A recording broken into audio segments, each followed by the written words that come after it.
પપ્પાની ઘરે અમારું મિની વેકેશન પૂરું થયું એટલે હું મિત્તલ બે બસ આજ અમારા ઘરે જાવું હતું એટલે આ લોકો બધા અમને બિસ્તરા પોટલા લઈ અને મૂકવા આવે છે. અમે વિચાર્યું કે હારે જ વયા જાય એટલે ચિંતા નહીં. પછી જો રીશુભાઈ છે ને સુઈ ગયા તા આવીને પછી ઉઠીને રિહાણો તો હવે એને છે ને ઉઠીને રોજ એટલે રોજ રિહાવું જ પડે એટલે બસ જો મારી અમારી બે મમ્મી દીકરાને ડખો હાલતો હતો એટલામાં જો આજ કપડા બહુ જાજા બધા હતા તો બસ જો સંકેલી નાખ્યા મેં. પછી બહાર આવ્યો રેતીમાં રમવા માટે. રેતીમાં રમવું પણ એને બહુ ગમે એટલે જો જેસીબી લઈને રેતીમાં રમે. અને અમારો છોડ છે ને ત્રાસો થઈ ગયો હતો એટલે બસ મેં એમાં બાજુમાં લાકડું ખોડીને હરખો કર્યો ને મોરલા છે ને હમણાં બધું શાકભાજી ને ધાણા ને મેથી ને બધું ખાઈ જાય એટલે મમ્મી એને આવું બાજકું ખોડી દીધું એટલે થોડાક દૂર રહે.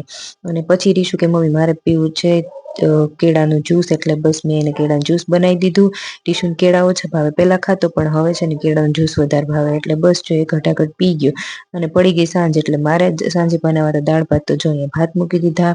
પછી દાળ પણ મેં મસ્ત ખાટી મીઠી બનાવી નાખી અને સાથે તરી નાખી મમરી. આઈ હોપ તમને આજનો વ્લોગ મસ્ત લાગ્યો હશે. Thank you so much for watching. Please like share subscribe.